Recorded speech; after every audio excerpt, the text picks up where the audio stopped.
Ngakhula ekhaya elikholwayo, umalume wami ebewumfundisi and bengasiye nje umfundisi onomali. He was these pastors who were unapologetic when it came to ukuhlukanisa phakathi kwezinto ozenzayo uma usindisiwe nezinto ongazenzi. Ukuhlabela amadlozi nje wayekusho straight ukuthi amadimoni lokho. And yena-ke mfethu wakhula bewahlabela amadlozi kubo, wakhula kuyiyona into akayaziyo, ebese yena himself wahamba wayoyitholela ivangeli. So I think I understand where he's coming from, and I think him saying that holds more weight than me. Mina wakhula sekuyiyona into engifundiswa yona ukuthi amadlozi amadimoni kanjani kanjani. Not that he was right, yabo, yena he thinks he's right, and I'm not saying that he's wrong, yabo, that's just his perspective. And nami, as I said yesterday, I kind of lean towards that kind of thinking as well. Kule video ngifuna ukuchaza ukuthi indaba ngilina towards le perspective kamalume wami, besides the fact that ngikhuliswe nayo. Kodwa I think wonke omunye umuntu uyayicabanga lento engizozisho, lezi zinto osuyizwile kaningi, mhlawumbe okuyicabanga akaze uzizwe. I know that amadlozi ayaphila kimi. Mina iperspective yami ithi wonke umuntu unalo idlozi, because wonke umuntu uqhamuka from umzali wakhe, umzali wakhe uqhamuka from umzali wakhe naye. So igazi likuthina, igazi labazali bethu nokhokho bethu nani i-DNA, noma ngasekona-ke nje ama-physical aspects ukuthi niyafana, kodwa kukhona mhlawumbe u-1% or 5% we-personality yobaba mkhulu wakho wale kude ekhona kuwena. So kunezinye izinto ozenza subconsciously onga-understand ukuthi uzenzelani, i-personality yakho ukuthi njengobani. Yonke leyo nto iya-count, and I think ilona dlozi eliphila kuthini, iwona amadlozi aphila kuthini. My problems with ukukhonza amadlozi, inhloboni yabantu abadala abamosha impilo yami uma ngingayenzi into abayifunayo.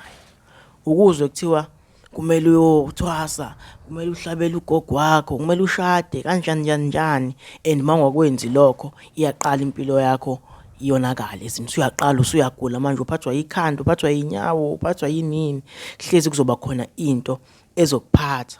If not that, your finances, if you are doing well financially, they start plummeting. Ulahlekelwa imali, amabhizinisi awahambi kahle, yonke into ibhede nje. Noma kuba ama-relationships akho, uma ukuthi mhlawumbe unonkosikazi, nixabane nonkosikazi wakho, kuphuma izisu, kube inqaba, ningazwani nje kahle, mhlawumbe nihlukane ngisho nokuhlukana, no bekuhlanyisa. Yabo, I've seen all of this. Ukuthi ngathi I've seen, I've heard. Yabo, ngabe ngiqamba amanga mangathi I have seen, but I've heard of many stories kuthiwa ngase ngihlanya mina and ngangizofa futhi, kube kuthiwa ngangabalaleli bona, noma ngangahambi ngiyobona umuntu ozongichazela ukuthi kwenzakalani. Like icabange kahle lento, ungathi umzali wakho, like uma wakho lo owakuzala, ekwazi ukuthi ubani, imaphi ama-strengths akho, ekuthanda futhi, because most of the time abazali bethu bayasithanda. Engabe sezenzelani zonke lezi zinto, uyakufuna ukuthi uphumelele, uyakufuna ukuthi impilo yakhe ihambe kahle, i-relationship yakhe ihambe kahle, ama-finances akhe ihambe kahle. Engabe sekwenzelani konke lokhu ukuthi ekumoshele impilo yakhe kanje just because ufuna ukuthi uyochitha igazi, ushisa impepho lapha emsamo. Even though phela ngazi ukuthi kwenzakalani ngale kwethuna, mhlambe ama-spiritual beings have ama-appetite for ezinye izinto esingeke siyi-understand manje, but I really doubt ukuthi umzali wakho okuthandayo engazenza lezi zinto. I'm leaning more towards the suspicion ukuthi imoya le esuke ifuna ukumosha impilo yakho kanje. Omunye umuntu can disagree with me, kodwa akekho umzali wakho ongamosha impilo yakho. Kunomuntu akade ngikhuluma naye nje just 30 minutes ago, not even 30 minutes ago, 15 minutes ago, umjita engangifunda naye eklasini. Uyasho ukuthi kunengane naye yaseklasini akade sejola naye. Yabo, bathandana, eyithanda lengane, ebeyiposta kanje kanje. Kodwa yashada lengane esathandana nayo. Yes. Uma ngichazela istory ukuthi hayi mfethu lengane yazalwa nabantu abadala kanje kanje kanje. So abantu abadala banama demands. I-demand akade beyisho futhi ukuthi kumele ethole umuntu akazoshada naye lo mntwana lo ongaziyo umngani wami. Yes, so abantu abadala bebengayishaya ngomngane, bebeyishaya ngomunye nje umuntu. Ngampela ugeli wagcina eshada nomunye umjita, ebekhona umngani wami kanje. So that really broke my heart ukuthi inhloboni yamadlozi, inhloboni yabantu abadala, inhloboni yomoya ongakwenza wenze yonke lento le. And sometimes ama demands alamadlozi lawa or abantu abadala aba unrealistic. Kuzothiwa hlaba inkomo wenza umsebenzi kodwa usebenzi, or you don't even have those funds to spare. Uzoyenza kanjani leyo nto ube unganawo amandla okwenza lokho? Bona ababoni yini ukuthi awunawo amandla okwenza lokho? So abantu bagcine beyimosha iy'mpilo zabo, bengene ey'ndlekweni kakhulu, beyimoshe kakhulu iy'mpilo zabo ukuze befeze le nto le, in hopes that impilo izoba ngcono after that. Sometimes kuba right, sometimes akubi right. And if you are listening to this, ngisacela ungitshela isitori sakho nje esifola under le topic lesike sibone ukuthi kahle kahle kwenzakalani, because izinto uyazizwa nje kodwa awukazi mina angikaze ngiyi-experience kanje like face to face. Khona nomunye ugele engimaziyo, she was planning to go to university after school. Wathi uyaqala kancane kodwa manje waba ney'nkinga nje, uyaqala manje uyaquleka, uyaqala manje uba ney'nkinga, uyahayizwa, uyasakazeka phansi. Kuthiwa abantu abadala kumele ehambe eyothwasa. This girl delayed her own education, her own improvement of her life ukuze ehambe eyothwasa ukuze kujabule labantu laba akanabo. So kwayona leyo nto it makes me angry, cause ngampela uma ungayibuza ukuthi inhloboni yomzalo ongakwenza ukuthi uyeke into ezo-improve wena, wenze into ezojabulisa yena. Uma isejabulile kuzoba njani? Is she even seeing what's happening here? Ngeke sazi phela cause i-message izohlezi iqhamuka ngomunye umuntu obonayo, kuthiwa bababonayo izangoma nani nani. How do you suddenly have superpowers now that you've passed away? Like icabanga leyo nto, uma wami mhlambe bengena lutho, for example, bengena lutho ubengaphumelele kodwa manje usefuna ukuthi ngimhlabele inkomo ukuze mina ngibe notho. Kanti ubani onikana lezi zinto lezi? Akusiyo uNkulunkulu osinika amandla nenhlanhla zokuthi impilo zethu ziqhubeke sisebenze kahle, sithenge iy'moto, sishade, sifeze amaphupho ethu. Kwenzeka kanjani ukuthi mina nguWandile uma sengishonile senginamandla amakhulu ukuthi ngikuvulele iminyango noma ngikuvalele, senginamandla ukuthi ngikuphule noma ngikugulise noma ngimoshe i-relationship yakho noma ngikuhlanyise ngoba sengishonile nje? Izinto ekumele siyibuze zona lezo, because izolo I did say ukuthi even though you are a Christian, you have to be questioning your belief system. You understand? I think even nabo abantu abakhonza amadlozi kumele beyiquestione zonke lezi zinto. It's easy to get scammed by isangoma or inyanga mbumbulu. Sekaningi mina ngitshelwa abantu ukuthi mina nginabantu abadala kumele ufuna ukungihlolela lo muntu, or kumele ngiyothwasa, kumele ngithi. I'm sure mfethu kukaningi, and I think lento yokuba ama-scammers is more prevalent la kule industry le yamadlozi nezangoma nani, because umuntu uzomedane esho into e-generic, awunayo umuntu okanje kini okanje. Hayi lowo muntu mfethu ufuna ukuthi uhlabe, usefuna ukuthi uzothwasa kuyena, and I know ukuthi uma uzothwasa kuyena kunemali ekumele uyikhiphe, okunama-contribution ekumele uwenze azobenefita yena lo muntu lo. So it's so easy to get scammed. Mina kube kuthiwa ngabalalela labo bantu ngabe sengathwasa kangaka, ngitshele abantu engibaziyo nengingabazi, kusaye kwaqhamuka i-stranger, I think at least 3 people begcine bengitshelile lokho, hayi bhuti wami wena mangidlula kuwena, even though I felt special, but I lokho kujabula lokho, it came down ukuthi no, I'm not special, this is a scammer.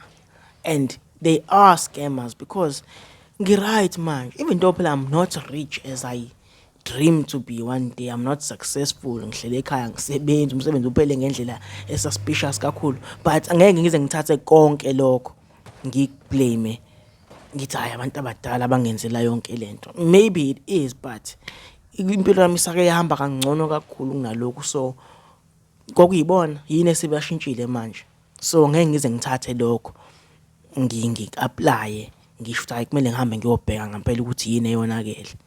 Omunye umuntu kube kuthiwa ebeku-situation yami yokuthi uphelelwe umsebenzi, uhlele ekhaya kuphela unyaka wonke kanjani, usezohamba-ke manje eyobheka ukuthi konakelephi. And it's very rare ukuthi uhambe uyobheka ukuthi hayi bo ithini indaba, uyobuza vele kuthiwa yonke into i-right, kuhlezi kuzoba khona into e-wrong, kumele uhlabe inkukhu or uchithe igazi somehow, akube kukhona okwenzayo.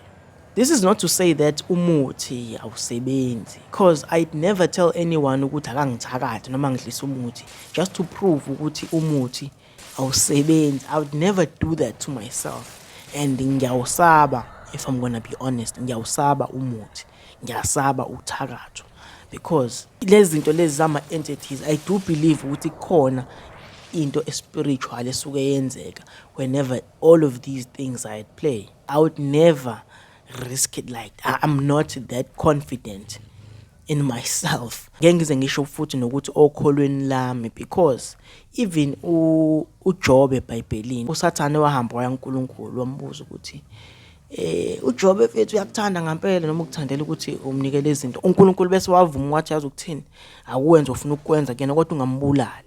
Yabo, so what if uNkulunkulu ufuna ukungiprovela nami ukuthi ufuna ukubona mina ukuthi ngimthanda ngempela yini ukuze engithakathe.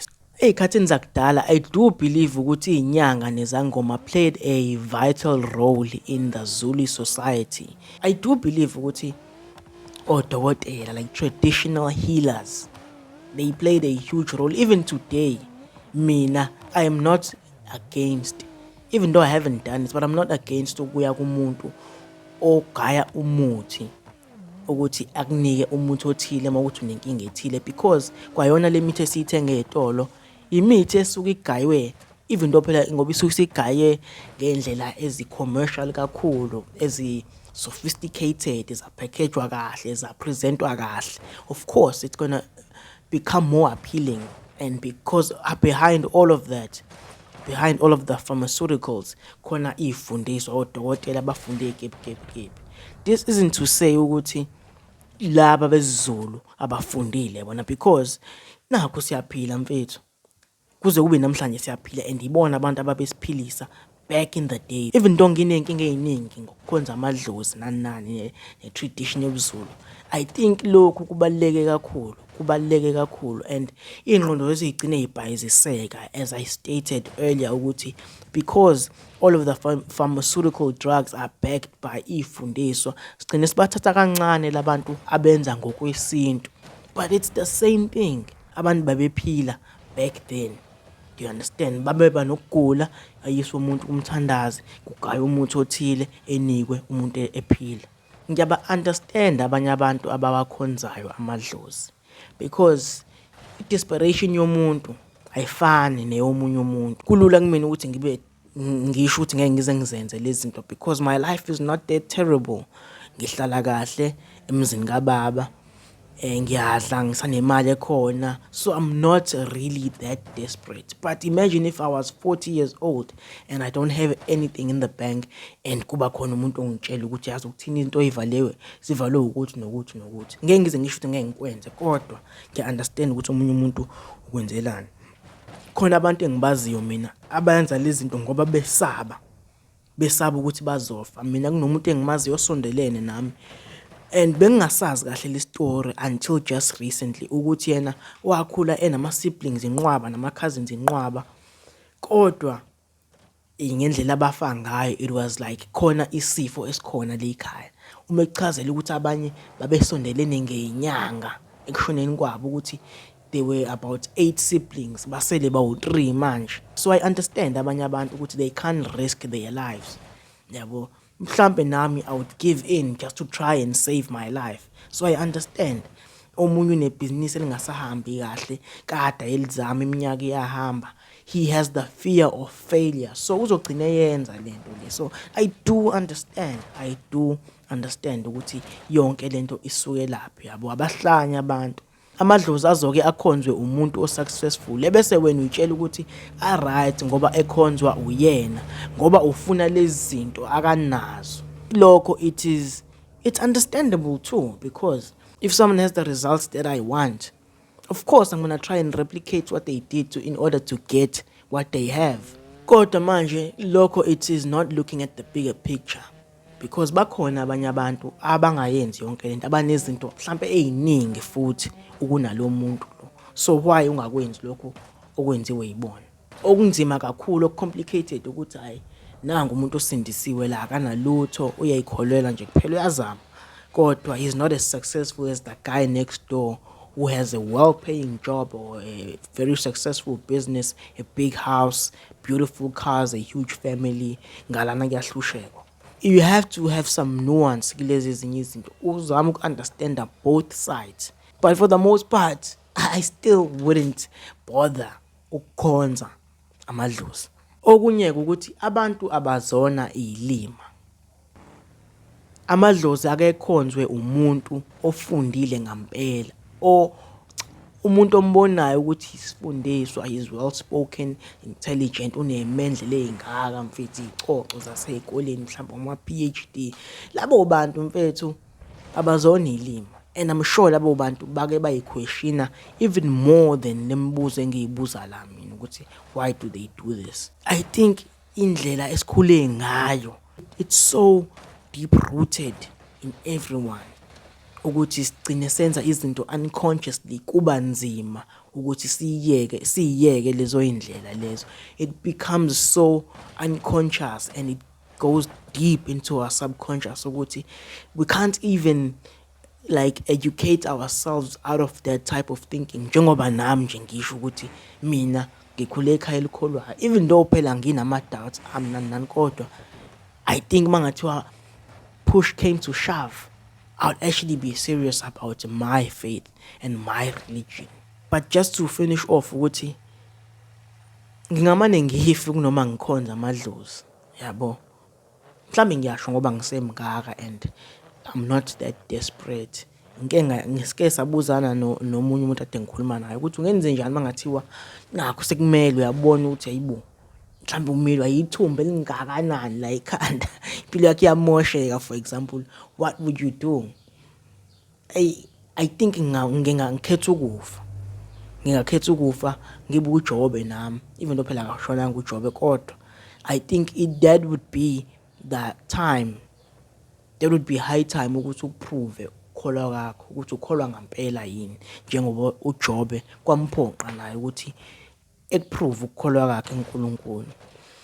And these are not some things that I still want to debate about, at least not on most days. And futhi ngakwazi uku-understand umuntu ophila ebakhonza abantu abadala, ngingakwazi ukuphilisana naye, ngakwazi. I've had friends who are like that. Yeah, but we've spoken about it, debated about it, but I think I'm more mature now ukuba understand abantu ukuthi abantu abantu nje mfethu, everyone thinks they are doing the right thing. Akekho umuntu owenza into akazi kahle ukuthi wrong. Sonke senza into esiyitshela ukuthi right, izosiphumelelisa, izosenza ukuthi siye phambili empilweni zethu. And more especially sonke senza into esifundiswe yona, esikhulwe ngayo, even though there are some exceptions, kodwa senza izinto esikhule zenziwa emakithi.